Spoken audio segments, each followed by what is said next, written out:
Salut les artificiers, je vais vous présenter donc le fonctionnement des chronomètres, des radiochronomètres. Donc au début j'avais acheté des antennes courtes comme ça, pensant que c'était suffisant, et en fait il a carrément fallu que je prenne des antennes plus grandes, vraiment plus efficaces. Donc ça a vraiment pas beaucoup de portée, puisque je rappelle que le boîtier est entièrement en métal, et donc du coup la HF elle passait pas à travers. Donc il fallait vraiment externaliser les antennes. Alors, comment ça fonctionne? Là, on a une table de tir manuelle, donc vous la connaissez peut-être déjà. C'est celle que j'ai faite pour Eurodistribution et pour GG. Donc en fait, ce sont des tables de tir qui utilisent une batterie externe pour la source de mise à feu. Là, on a les piles internes pour la gestion de la table et le test, donc chronomètre et puis le test de la table. Donc comment fonctionne cette table jusqu'à présent? Donc là j'ai mis des petits bouts de fil pour simuler les inflats sur la ligne 1 à 10 et puis sur la ligne 20 et A et B. Voilà. Donc là si j'appuie sur test, hop, on va voir les boutons, voilà. Les tests de ligne. Et alors la particularité, lorsqu'on démarre le chronomètre, et la table elle comprend en fait qu'elle est en mode de tir, et elle teste aussi en même temps pendant la phase de tir les lignes, et du coup au fur et à mesure qu'on va tirer les lignes on va voir les boutons s'éteindre au fur et à mesure que ça part. Voilà, donc là jusqu'à présent si je mets en pause le chronomètre, elle éteint aussi les lignes, parce qu'elle comprend qu'en fait il y a un incident de tir, donc du coup elle éteint les lignes. Voilà. Et lorsqu'on se met sur armement, et en fait on applique la tension sur le bouton de feu plus le numéro de la ligne, et là on tire. Voilà. Sinon rien ne se passe. Alors, le fonctionnement avec les radiochronomètres. Donc là je vais mettre un radiochronomètre. Hop, je vais l'allumer. Je vais le poser là, ici. Tac. Je vais allumer la table de tir. Voilà, comme ça on voit les deux. Donc, alors la table de tir, ses antennes sont ici en fait. Donc lorsque je démarre mon chronomètre, voilà, je vais filmer en même temps le chronomètre, tac, et on voit que le radiochronomètre part en même temps. Si je l'arrête, hop, donc là le chronomètre est en pause, on a bien la même chose ici, donc on a 7 secondes, 7 secondes. Si je repars, tac, et voilà, donc c'est bien synchro. Et alors, le truc sympa, donc je prends un chronomètre, imaginons que j'ai une batterie faible, tac, et le chronomètre s'allume, et je vais le mettre à côté, voilà, il se recale tout seul, comme un grand, et on a bien tout, voilà, synchronisé. Donc là si je fais une pause, voilà, tout s'arrête, je rappuie, les chronomètres partent, tout est synchronisé, 39, 40, voilà. Donc vous avez compris que ça c'était mon terrain de jeu pour développer en fait une trame numérique. Donc c'est crypté en plus pour justement la phase suivante qui sera les tables de tir HF, qui utilisera ces technologies de trame. Alors le rôle des chronomètres et de la table est flottant, c'est-à-dire que le premier qui tire, enfin le premier qui donne le top est le maître. On va le voir clairement ici. Au début, la table de tir n'a pas de rôle. Je vais mettre un chronomètre à côté. Voilà, je le pose délicatement. Tac. Lui non plus, il n'a pas de rôle. Si j'appuie cette fois-ci sur le chronomètre pour démarrer, donc là je fais top, on voit qu'il se met en TX, donc en transmetteur, et la table, elle, est en récepteur.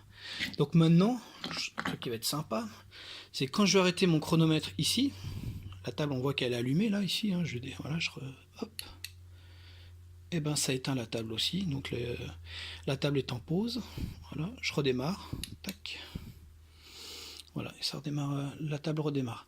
Alors ce qu'on peut faire aussi, donc, c'est, si j'ai arrêté ici mon chronomètre, rien ne m'empêche de redémarrer le chronomètre ici, mais le problème c'est que comme elle n'est pas à maître, et ben le master va la rappeler à l'ordre et va lui dire oulala, pourquoi tu démarres, c'est moi qui suis maître.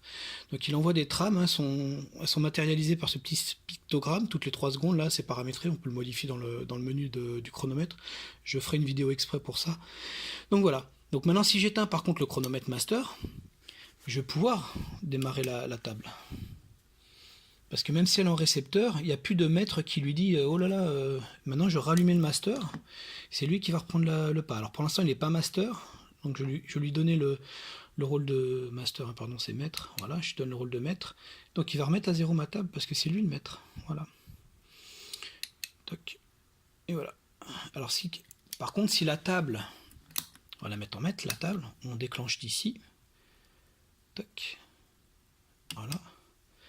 Et qu'on allume le chronomètre là, qui lui maintenant, alors là je vais mettre exprès en mètre, donc il est en mètre, et là j'ai aucune influence sur la table, parce elle a le rôle de mètre, donc du coup, je sais pas si vous comprenez, hein, je suis peut-être pas très clair, mais vous voyez là, j'ai aucune influence sur la table de tir, parce que j'ai 2 mètres ici, donc les deux émettent. Voilà.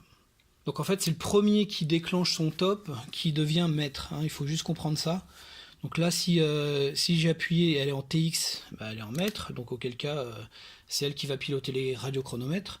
Inversement, si elle est en récepteur, bah, elle sera pilotée par un des radiochronomètres. Alors c'est pareil, comme je l'ai dit, les rôles sont flottants. Donc là, je prends 2 radiochronomètres. Tac. On a trois équipements là, donc en fait on crée un petit réseau, voilà. Donc si je prends celui-là, cette fois-ci, c'est lui qui est le maître, TX. Là, lui, il a pris le rôle de RX, et la table a pris le rôle de RX. Donc si j'arrête ce chronomètre-là, si j'appuie sur top, bah, il ne va rien se passer, parce que au bout de 3 secondes, plof, il va recevoir une trame, et il va se remettre à jour par le maître qui est ici. Voilà. Maintenant, si je mets, le maître en pause, et ben, il met tout le monde en pause. Voilà, tout simplement. Donc c'est le premier qui déclenche, en fait. Oh, j'ai la PC pas arrêté. Voilà, il faut laisser bien son doigt appuyé. Voilà, donc là, tout le monde est arrêté. Et c'est bien le maître qui contrôle. Voilà. Par contre, si j'éteins le maître, ici, pouf, les 2 chronomètres là sont indépendants. Donc là, je peux arrêter celui-ci. Voilà, lui va continuer. Je peux redémarrer celui-là. Donc maintenant, ils sont complètement indépendants. Et arrêter celui-là. Puisqu'ils ont le rôle de récepteur, ils n'envoient aucun ordre. Voilà, je sais pas si là, je pense que ça sera clair. Voilà, donc là, ils sont indépendants. Il n'y a pas de maître. Voilà. Tout simplement. Tiens. Voilà. Attends, je vais l'arrêter. Et voilà. Donc, voilà pour la présentation des radiochronomètres. Alors, au début, c'était de faire un chronomètre... un simple chronomètre, et au final, de fil en aiguille, j'ai trouvé cette fonctionnalité assez intéressante pour justement faire mon petit développement plus tard. Alors le packaging du chronomètre, il est voilà, donc là il y a le numéro de série, il est peut-être pas définitif, hein, je suis encore en train de travailler dessus. Donc là dedans on va trouver le mode d'emploi, petit mode d'emploi du chronomètre, voilà, avec les fonctionnalités, enfin voilà, tout ce qu'il y a dedans. Alors le chronomètre en lui-même, hein, donc, alors il est livré alors, il y a un petit bout avec des petits embouts comme ça qu'on enlève, et on vient visser les antennes qu'il y a dans la boîte. Voilà, donc ce genre d'antenne, tout simplement, c'est des fichiers SMA, et on vient les fixer sur les petits connecteurs. Voilà. Voilà pour la présentation. Je vous ferai une vidéo pour vous montrer les menus de paramétrage des radiochronomètres, parce qu'en fait on peut paramétrer le temps de synchronisation, enfin l'envoi de trame entre les chronomètres. Et puis je peux quand même vite fait le montrer en fait. Non, il n'y a pas de pile dans celui-là forcément. En fait il y a plusieurs menus, il faut appuyer sur top. Pour le premier, on allume, on relâche, voilà, et là on peut sélectionner donc la pile, le type de pile qu'on met dedans. Ça, il y a le numéro de série en fait là qui apparaît, qui est à nouveau ici aussi, voilà, et sur la boîte. Pour la table de tir, on peut le faire aussi depuis la table de tir, c'est exactement le même comportement en fait. Donc on appuie sur top et on allume la table, hop, et on sélectionne. Voilà le type de pile. Donc là, pareil, hein, numéro de série de la table. Numéro de série, il est là. Ensuite, deuxième menu, on attend le logo. Alors là, c'est le logo redistribution, on appuie dessus, hop. Et là, en fait, on a le mode de synchronisation. Donc on envoie une trame toutes les 3 secondes, toutes les 30 secondes, 15 secondes, 1 minute. Et volt, c'est pour que ça affiche la tension. Je vous le déconseille parce que c'est pour faire l'étude hein, du chronomètre, enfin des piles plus exactement. Mais vaut mieux laisser les temps parce que comme ça vous aurez en plus les messages d'alerte de batterie faible, etc. Le radiochronomètre vous les donnera en plus du pictogramme, il vous affichera en clair des messages comme quoi la pile elle est faible, très faible ou il faut la remplacer. Alors là j'ai pas été assez vite. Donc là, le troisième menu, en fait, il faut attendre la pile. Dès qu'on voit la pile, on appuie sur top. Et là, on a le menu d'appairage. Donc c'est un menu qui est automatique. Et il défile tout seul. Donc soit on veut changer la clé. Donc à ce moment-là, on attend que ça se mette sur générer. On fait là, on appuie dessus, générer. Donc là, on laisse son doigt appuyé. Et voilà, il nous génère automatiquement une nouvelle clé d'appairage. Donc je relâche. Voilà, donc il a mémorisé la nouvelle clé. Alors maintenant, je me mets dans le même mode avec un chronomètre. J'appuie dessus, voilà, et je le laisse tout simplement, voilà, je le laisse tout simplement aller dans ce menu-là. Et donc je vais envoyer la nouvelle clé d'appairage. Donc là cette fois-ci, je vais attendre qu'il se mette sur envoyer. Je laisse mon doigt appuyé et regardez ce qui se passe. Réception d'une nouvelle clé. Voilà, il la mémorise. Et voilà, les chronomètres sont appairés. Ensuite, si on veut ou on n'a pas la possibilité d'avoir les chronomètres à proximité radio et qu'on veut quand même les mettre sur la même le même appairage, j'ai prévu un menu usine qui permet de remettre en place la clé d'usine. C'est une clé que j'ai générée aléatoirement. Ici, on peut faire la même chose. Donc, je peux faire usine. Donc, sans qu'il y ait un échange de clés entre les appareils, voilà, ils vont automatiquement être appairés parce qu'ils vont utiliser la même clé. Voilà. Et donc du coup ils vont pouvoir à nouveau fonctionner ensemble. Alors justement, je vais générer une nouvelle clé pour vous montrer ce qui se passe quand les appareils ne sont pas appairés.